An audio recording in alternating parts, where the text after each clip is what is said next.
आप सभी को हमारे हृदय की गहराइयों से प्रेम पूर्वक नमस्कार। उम्मीद करते हैं आप सब होंगे शानदार।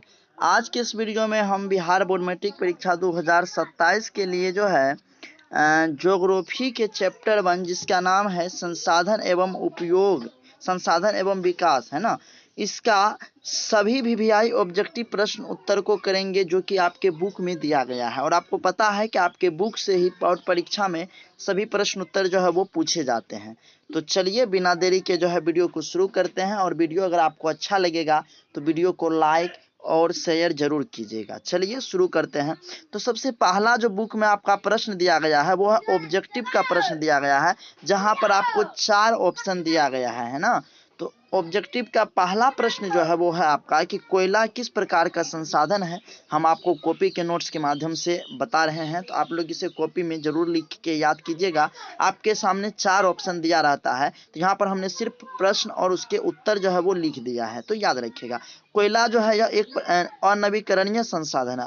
अब अनवीकरणीय क्या होता है कि जिसका इस्तेमाल अगर हम एक बार करेंगे ना तो दोबारा उसका उपयोग हम लोग नहीं कर सकते हैं।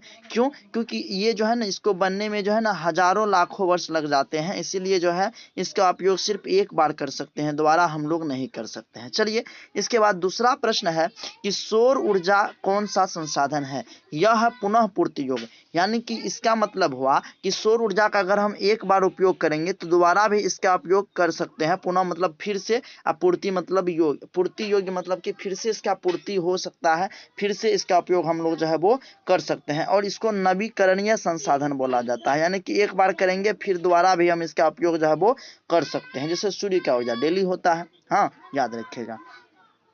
नेक्स्ट प्रश्न है मेरे प्यारे साथियों, तट रेखा से कितने किलोमीटर की दूरी सीमा अपवर्जक क्षेत्र कहलाता है। तो यह 200 nm, याद रखिएगा। समुद्री दूरी को जो है हम लोग nm में मापते हैं, ये याद रखिएगा। समुद्री दूरी को हम लोग किस पे मापते हैं तो nm में मापते हैं, याद रखिएगा।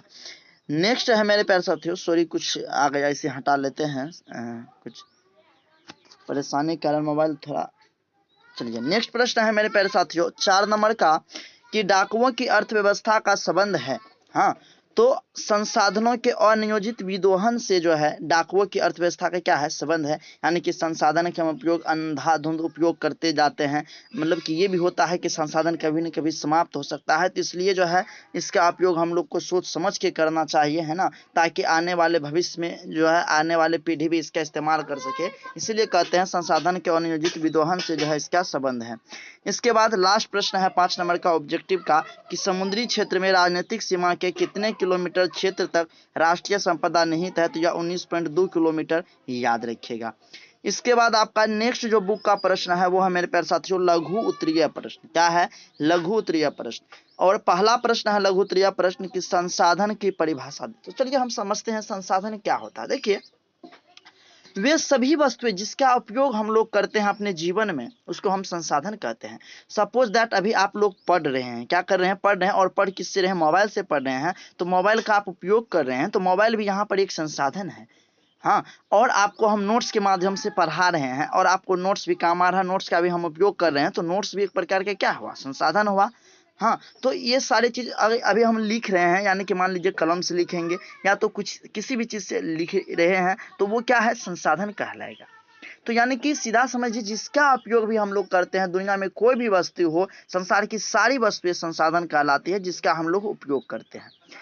चलिए तो देखिए इसका उत्तर आपको परीक्षा में कैसे लिखना है वो हम आपको बताते हैं कि प्रकृति प्रदत्त, यानी कि प्रकृति के द्वारा प्रदान किया गया संसार की सारी वस्तुएं जिसे मानव अपने तकनीक से, अपने दिमाग से, अपनी कुशलता से, अपने टैलेंट से, अपने ज्ञान एवं सामर्थ्य के अनुसार परिणत कर, हाँ, यानी कि अपने जो है मानव वो वस्तु का उपयोग जो है अपने तकनीक से, कुशलता से या ज्ञान से या अपने सामर्थ्य के अनुसार मतलब कि परिणत करके, यानी कि दूसरे चीज़ों में परिवर्तित करके अपने दैनिक और सामाजिक कार्यों में प्रयोग कर जीवन यापन करता है, संसाधन कहलाता है।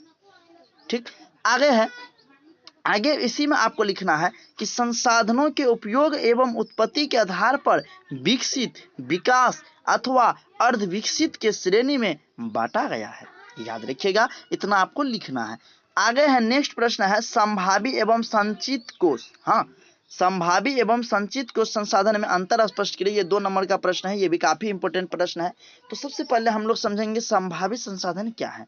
देखिए, आप जहाँ भी रहते हैं वहाँ पे क्या, हम लोग पृथ्वी पे रहते हैं और पृथ्वी के अंदर जो है बहुत सारे खनिज वगैरह पाए जाते हैं। मान लीजिए सोना चांदी कुछ भी हो सकता है, वो पृथ्वी के अंदर ही होता है।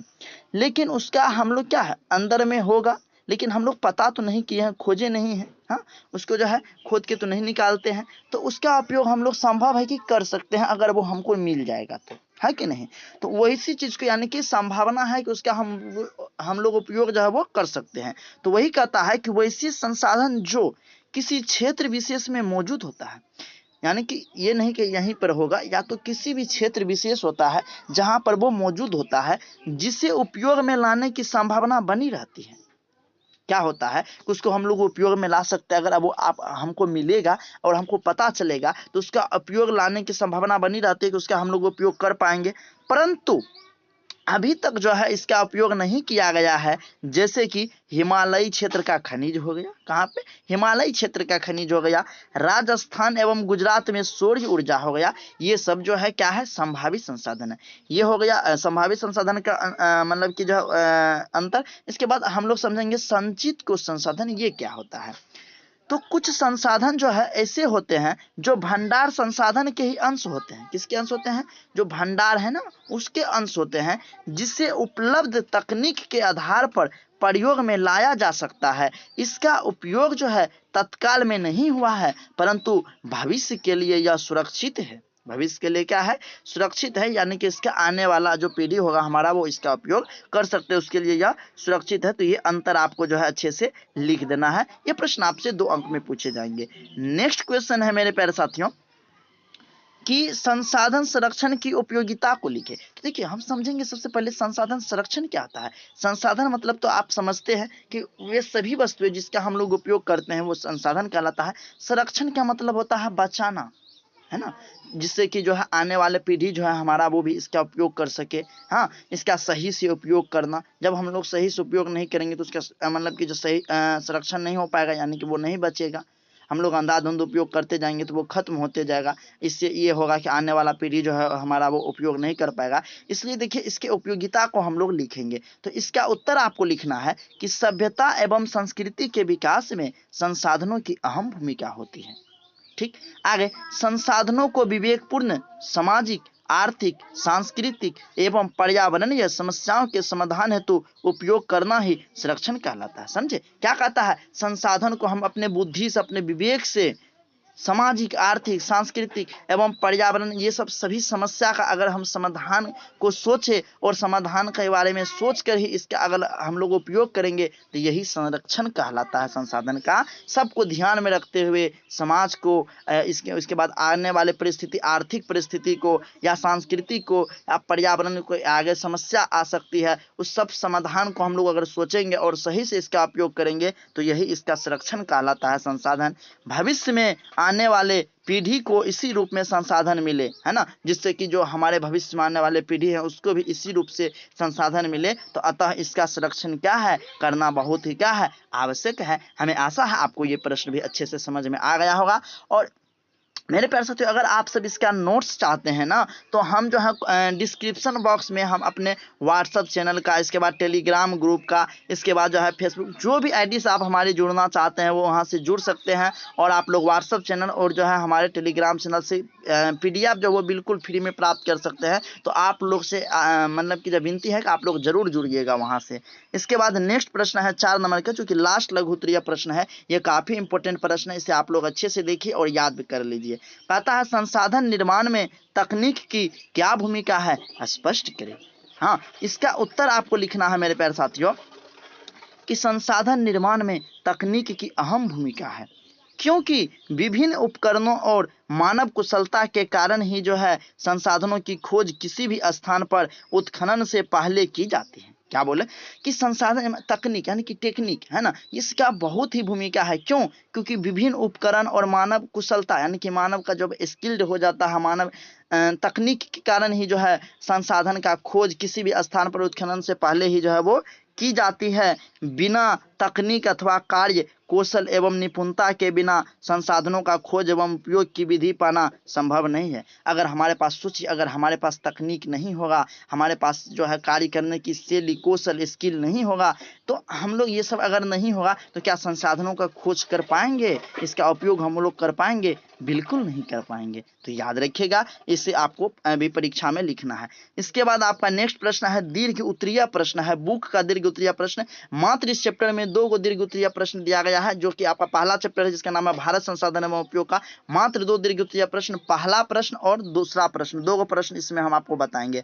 और आपको पता होगा कि सोशल साइंस में जितने भी सब्जेक्ट हैं, चाहे आप इतिहास, भूगोल या राजनीति शास्त्र या अर्थशास्त्र, इसमें आपको दीर्घ उत्तरीय प्रश्न मात्र 4 अंकीय पूछे जाते हैं, 4 अंक में। यहाँ पर 5 अंक में प्रश्न नहीं पूछा जाता है, तो ये भी आप लोग याद रखिएगा। तो इसका पहला प्रश्न है दीर्घ उत्तरीय का कि संसाधन के विकास में सतत विकास की अवधारणा की व्याख्या कीजिए। देखिए, सतत विकास का मतलब क्या होता है? देखिए, सतत विकास का मतलब हुआ कि मतलब कि विकास जो है ऐसा, मतलब कि संसाधन का विकास इस प्रकार से करेंगे हम लोग ताकि सतत आने वाला जो हमारी पीढ़ी है वो भी इसका उपयोग अच्छे से कर सके। यही होता है सतत विकास, यानी कि मतलब कि जो है आगे भी करते रह सके। चलिए यहाँ पर देखते हैं। तो इसका उत्तर लिखना आपको कि संसाधन मनुष्य की जीविका का आधार है। जरूर है। हाँ, देखिए बहुत सारे लोग होते हैं जो संसाधन मतलब कि उसका जीविका का आधार है, इससे हमारा जीवन चलता है। मान लीजिए जल नहीं होगा, जल भी एक प्रकार का संसाधन है, नवीकरणीय संसाधन है, तो क्या हमारा जीवन चल पाएगा? जल ही क्या है? जीवन है। तो जीविका का आधार है। जीवन की गुणवत्ता बनाए रखने के लिए संसाधनों के सतत विकास की अवधारणा अति आवश्यक है। मानव के लालच और लिप्सा ने संसाधनों का तीव्रतम दोहन कर संसाधनों के भंडार में चिंतनीय ह्रास ला दिया है।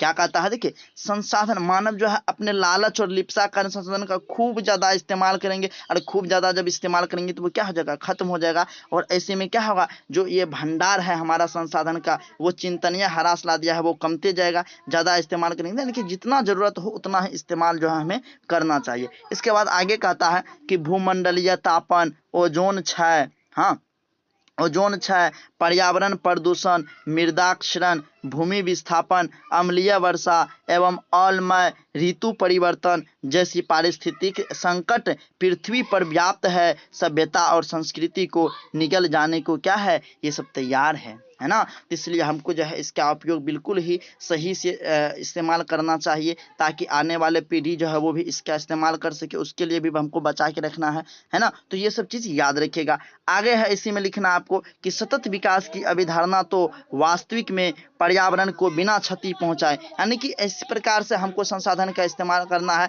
ताकि पर्यावरण को किसी भी प्रकार का क्षति नहीं पहुंचे। भविष्य की आवश्यकताओं को मद्देनजर रखते हुए वर्तमान के विकास को भी क्या करना है? कायम रखना है। यानी कि भविष्य की आवश्यकता, भविष्य में जो भी आवश्यकता होगा उसके भी मद्देनजर रखते हुए हम लोग वर्तमान के विकास को भी क्या करेंगे? कायम रखेंगे। इस प्रकार से आपको इसका उत्तर लिखना है। इसके बाद दूसरा प्रश्न है जो कि काफी इंपॉर्टेंट है कि स्वामित्व के आधार पर संसाधन के विविध रूपों का वर्णन करें। तो देखिए, स्वामित्व के आधार पर हमारे देश में जो है क्या है, इसको 4 प्रकार से बांटा गया है। व्यक्तिगत, सामुदायिक, इसके बाद जो है इसके बाद क्या है? राष्ट्रीय, इसके बाद अंतर्राष्ट्रीय। तो चलिए देखते हैं स्वामित्व के आधार पर जो है संसाधन के प्रकार, है ना। तो देखिए इसका उत्तर में आपको लिखना है, ये 4 अंक का प्रश्न है, इसलिए आपको इसको अच्छे से लिखना है। और ये काफी इंपॉर्टेंट सवाल है, कई बार आपके परीक्षा में पूछा गया है, तो इसे आप लोग अच्छे से देखिएगा।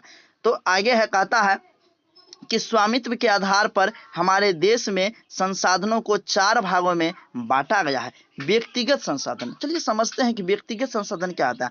व्यक्तिगत संसाधन हम लोग उस संसाधन को कहते हैं जिस पर किसी खास व्यक्ति का जमीन, मतलब कि किसी खास व्यक्ति का अधिकार हो और उसका उपयोग वह अपने निजी लाभ के लिए करे। हाँ, जैसे मान लीजिए तालाब, तालाब किसी खास व्यक्ति का होता है, उस पर सबका अधिकार नहीं होता है। इसके बाद किसी का अपना पर्सनल जमीन हो गया, किसी का मकान हो गया, किसी का घर हो गया, किसी का बाग हो गया, बगीचा हो गया, ये सब क्या है? व्यक्तिगत संसाधन होता है, जहां पर किसी खास व्यक्ति का अधिकार होता है। तो इसमें देखिए क्या कहता है कि वैसे सारे संसाधन जिस पर किसी खास व्यक्ति का आधिपत्य हो तथा इसके एवज में वह सरकार को अपनी इच्छा से लगान देता है। किससे? अपनी इच्छा के अनुसार लगान देता है, अथवा नहीं भी देता है ना। अपनी इच्छा से देता भी है और नहीं भी देता है। जैसे बाग, बगीचा, तालाब, कुआं इत्यादि, ये सब पर किसी खास व्यक्ति का अधिकार होता है ना, बताए ना हम आपको। तो ये व्यक्तिगत संसाधन होता है, ये आपको लिखना। देखिए जितना आप समझ समझ के याद करेंगे उतना ही अच्छे से आपको याद होगा। देखिए आप अगर रटिएगा ना तो आप भूल जाइएगा, लेकिन आप समझे हुए रहेंगे तो आप परीक्षा में बहुत अच्छे से लिख पाएंगे। इसलिए आप लोग समझने पे ज़्यादा जोर दीजिए, ठीक। चलिए नेक्स्ट है आपका दूसरा है सामुदायिक संसाधन। अब सामुदायिक संसाधन क्या होता है, तो सामुदायिक संसाधन पे यहाँ पर जो है ना किसी खास व्यक्ति का अधिकार यहाँ पर नहीं होगा।